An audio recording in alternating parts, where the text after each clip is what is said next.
जय माता दी दोस्तों। ये जो जीवन हम जी रहे हैं, ये जीवन एक यात्रा है या मंजिल है? आप क्या समझते हैं? क्या आप इस जीवन को अपनी मंजिल मान बैठे हैं या इस जीवन को एक यात्रा समझ के जी रहे हैं?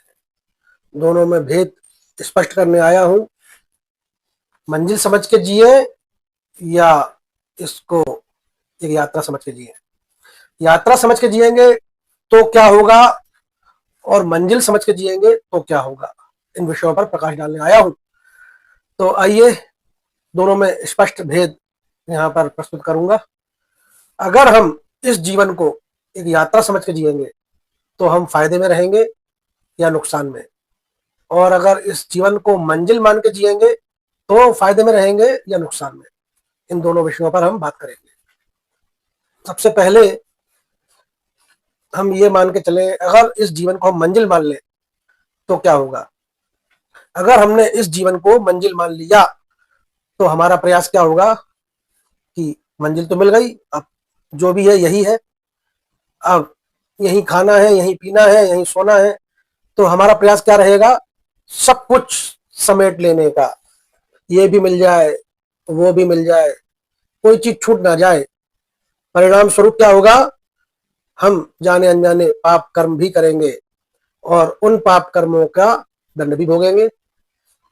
और अगर हमने इस जीवन को यात्रा समझा, मंजिल नहीं समझा, तो क्या होगा? तो बहुत सारे फायदे होने वाले हैं। यात्रा समझ के जिएंगे तो जैसे दूसरे यात्री कम से कम सामान अपने साथ रखते हैं, वैसे ही हमारा प्रयास होगा, हम भी कम से कम चीजें समेटने का प्रयास करेंगे। जितना है उसी में संतुष्ट रहने का प्रयास करेंगे। क्यों? क्योंकि हमें पता है कि ये मंजिल तो है नहीं, मंजिल तो मिलना अभी शेष है, मंजिल तो मिलना अभी बाकी है, मंजिल तो मिलेगी। अभी केवल ये सफर चल रहा है और सफर में कम से कम सामान जो रखता है वो हल्का फुल्का महसूस करता है और कंफर्टेबल महसूस करता है और आनंदित महसूस करता है। और जो अधिक से अधिक सामान समेट करके चलता है मंजिल मान के, वो कष्ट में रहता है, भारीपन महसूस करता है। अगर मंजिल मानेंगे तो क्या होगा? हम दूसरे का हक भी दबाने का प्रयास करेंगे। हम सोचेंगे कि ये प्लॉट तो हमारा है ही, दूसरा प्लॉट भी मिल जाए, क्योंकि वो भी हमारे बच्चों के काम आएगा। और अगर हम यात्रा समझेंगे तो हम सोचेंगे यहाँ कौन रहना है, जितना है उतना ही काफी है, मंजिल तो आगे है ना, रहना तो वहां है। ये अंतर आ जाता है।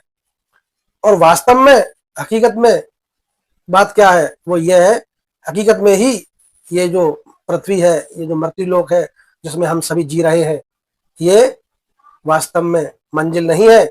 हम इसको मंजिल मानने की भूल ना करें। जो लोग इस पृथ्वी को अपनी मंजिल समझकर जी रहे हैं वो लोग घाटे में रहेंगे, और जो लोग यात्रा समझकर आगे बढ़ जाएंगे वो लोग फायदे में रहेंगे। क्योंकि मंजिल तो मिलना अभी शेष है।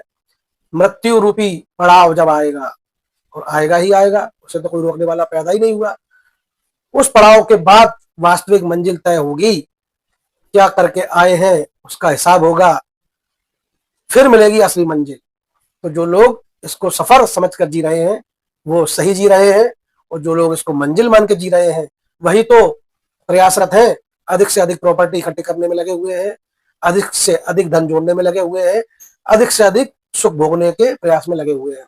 उस प्रयास में वो लोग मानवता को भी भूले बैठे हैं और अपने सही कर्तव्य कर्म क्या क्या है उनको भी भूले बैठे हैं। वो चाहते हैं कि सब कुछ हमारा हो जाए, पूरा धन हमारा हो जाए, पूरा साम्राज्य केवल हमारा हो, दूसरे को वो देना नहीं चाहते। क्योंकि भोगने की इच्छा बढ़ जाती है, मंजिल समझे बैठे हैं ना जीवन को, अधिक से अधिक धन कमाना चाहते हैं, दूसरे के हिस्से का भी दबा लेना चाहते हैं। और जो लोग इसको यात्रा समझते हैं वो सोचते हैं कि आज खाने को मिल गया, आज पेट भर गया, कल का कल देखेंगे। जो हमारे भारत के साधु संत होते हैं वो क्या करते हैं? वो ज्यादा से ज्यादा सामान रखने का प्रयास नहीं करते, वो कम से कम सामान अपने पास रखने का प्रयास करते हैं, कम से कम सामान में गुजारा करने का काम करते हैं, प्रभु भजन में मस्त रहते हैं। क्योंकि उनको पता होता है, और ये हकीकत भी है, कि मंजिल तो मृत्यु रूप में आएगी। ये तो केवल यात्रा चल रही है, यात्रा को केवल हमको काटना है। 4 रोटी सुबह खाना है, 4 रोटी शाम को खाना है। जो लोग धनवान है वो भी उतना ही खाना खा पाते हैं जितना गरीब आदमी खा पाता है। फिर आपकी गठरी अपने सर पर क्यों रखना। इसलिए इस जीवन को मंजिल समझ के ना जिए, एक यात्रा समझ के जिए, आनंद से जिए, अच्छा खाएं, अच्छा पिए, अच्छा ओढ़े, खुश रहे और दूसरों को भी खुश रखने का प्रयास करें। जितना हो सकता है, जितना अधिक हो सके खुशियां बांटें, हंसी बांटें, मुस्कान बांटें और दूसरों की खुशियों को छीनने का काम बिल्कुल ना करें। दूसरों की खुशियों को छीनने का काम केवल वही लोग करते हैं जो इस जीवन को मंजिल मान लेते हैं और सोचते हैं कि बस अब तो हमारा पट्टा हो गया, अब तो सब कुछ यही है, जो है यही जीवन है। जबकि यह जीवन वास्तव में मंजिल नहीं, ये जीवन तो केवल एक यात्रा है। ये यात्रा चल रही है, मंजिल मिलना अभी शेष है, परमात्मा मिलना अभी शेष है। यहाँ तो केवल आजमाइश चल रही है, कौन अच्छा कर रहा है, कौन बुरा कर रहा है। सबको देखा जा रहा है, सबकी निगरानी हो रही है। वो देखने वाला परम पिता परमात्मा हजार आंखों से सबको देख रहा है, कौन पाप कर रहा है और कौन पुण्य कर रहा है, कौन मेरी भक्ति कर रहा है और कौन मेरी बातों पर नहीं चल रहा, मेरी बातों को इग्नोर कर रहा है, मेरी बातों को ना मानने का काम कौन कौन कर रहा है। सबको मंजिल मिलेगी और उस मंजिल में सबका हिसाब किताब होगा। सभी धर्म यही कहते हैं, इस्लाम धर्म भी यही कहता है, सबका हिसाब होगा कयामत के दिन। हिंदू धर्म भी यही कहता है, सबका हिसाब किताब लिखा जा रहा है, सबका हिसाब ऊपर जाकर के होगा। चंद्रगुप्त लिखते हैं ना, सॉरी चित्रगुप्त जी, सबकी कथनी करनी कर्म सबको लिखते रहते हैं और सबका हिसाब ऊपर होता है। तो जब सबको एक दिन इस धरती को छोड़ के जाना ही है तो फिर इसको मंजिल मानने की भूल क्यों करें। मंजिल मानने वाले लोग समेटने का काम करते हैं और यात्रा मानने वाले लोग समेटने का काम ना करके कम से कम सामग्री का उपयोग करते हैं, कम से कम सामान रखते हैं, जो वाकई में जिसकी जरूरत होती है वही सामान रखते हैं। इससे होता क्या है, इससे होगा क्या कि हम लोग पाप कर्म से बच जाएंगे। हम ये सोच लेंगे कि हमको तो कहीं और जाना है, यहाँ रुकना तो है नहीं, तो फिर इतना सामान जोड़ने की जरूरत क्या है।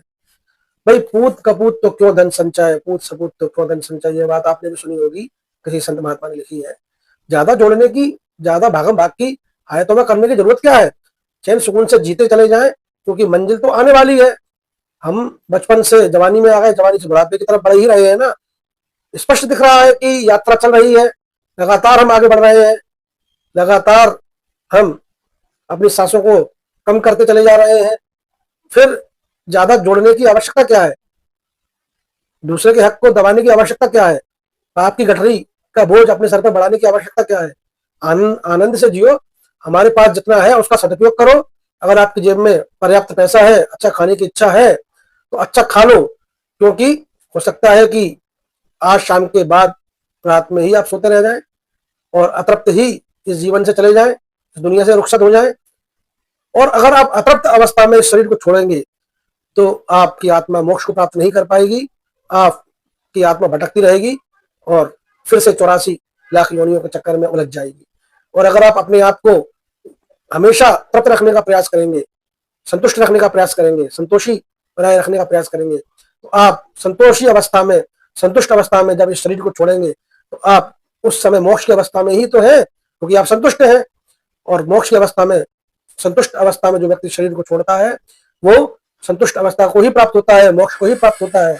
और जो असंतुष्ट अतृप्त होकर मरता है वो असंतुष्ट और अतृप्त अवस्था में भटकता रहता है, भूत बनकर, प्रेत बनकर, आहूत बनकर वो व्यक्ति भटकता है, खुद भी परेशान रहता है, खुद भी अतृप्त रहता है और दूसरों के जीवन में भी अतृप्ति, असंतुष्टि का काम करता है, दूसरों के जीवन को भी डिस्टर्ब करने का काम करता है, ऐसा हम सब देख रहे हैं।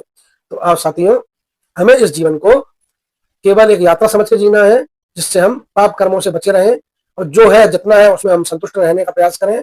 उससे होगा क्या कि हम ये जीवन भी सुखपूर्वक जी पाएंगे और आगे जो वास्तविक मंजिल मिलने वाली है उस मंजिल को भी हम फिर हमेशा के लिए आनंद के साथ भोग पाएंगे, आनंदित रह पाएंगे, मोक्ष में रह पाएंगे, उस परम पिता परमात्मा से एक होकर के, उस परमात्मामय होकर के परमात्मा तत्व को हमेशा के लिए प्राप्त कर पाएंगे। यही सभी साधु संत कहते हैं, यही सभी धर्म ग्रंथ कहते हैं। सभी धर्म ग्रंथों का सार आज मैंने यहाँ अपने शब्दों में अपने अनुभव के आधार पर प्रस्तुत किया है। आशा है आप इसका लाभ उठाएंगे, और अगर आपके मन में कोई प्रश्न बन रहा है, आप क्रॉस क्वेश्चन कर सकते हैं, क्रॉस कर सकते हैं मेरी बात को, तो आप कर सकते हैं। आपको संतुष्ट करने के लिए आपको सही जवाब मैं दे दूंगा, क्योंकि मुझ पर तो माँ काली की, माँ जगदम्बा की विशेष विशेष कृपा है। ऐसा कोई प्रश्न नहीं जिसका जवाब माँ काली की कृपा से मेरे पास ना हो। जय माता दी।